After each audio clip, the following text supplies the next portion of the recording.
না। আপনি তো এখানে ওই বিএনপির গুপ্তচর হিসেবে আসছেন। আপনি এখানে আপনি এনসিপিতে ভোট দিতে আসছেন। অন্তত এই মুহূর্তে উনি অন্যায় না, উনি এই মুহূর্তে বলতেছে আমি এনসিপিকে ভোট দিব না। সার্জিস তো এনসিপির অংশ।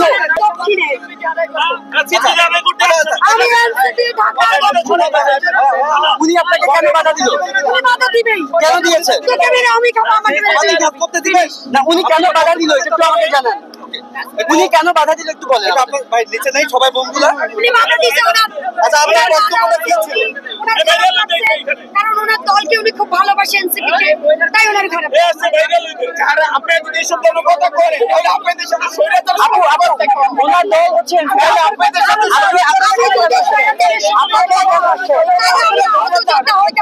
আমি বৈষম্যের শিকার হইতাম না।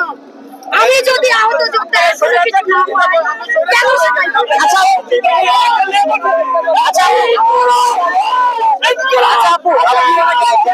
সমর্থক আপনি কে?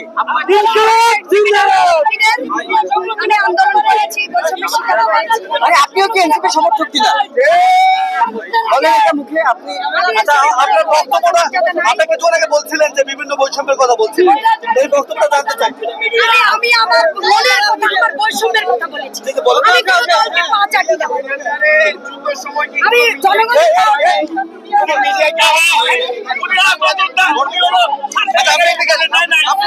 বলেন আপনি তো আপনার স্বার্থ দেখতেছেন না, আমি স্বার্থ দেখলে এক বছর সার্জিসের বদনাম করে আপনি এনসিপিতে ভোট দিবেন। এইখানে আপনি শহীদ মিনারে না, আপনি তো এইখানে ওই বিএনপির গুপ্তচর হিসেবে আসছেন। কিভাবে আপনি এইখানে যারা হাসনাত তাহিদ সার্জিসের বদনাম করতেছেন আপনি জানেন আপনি না, আপনি নিজের স্বার্থের জন্য আপনি এইখানে আসছেন কি জন্য?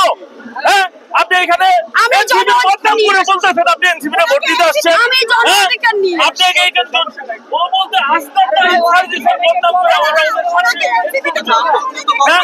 উনি আপনি এখানে কথা বললেন, আপনি চলে যান, আপনি চলে যান, আপনি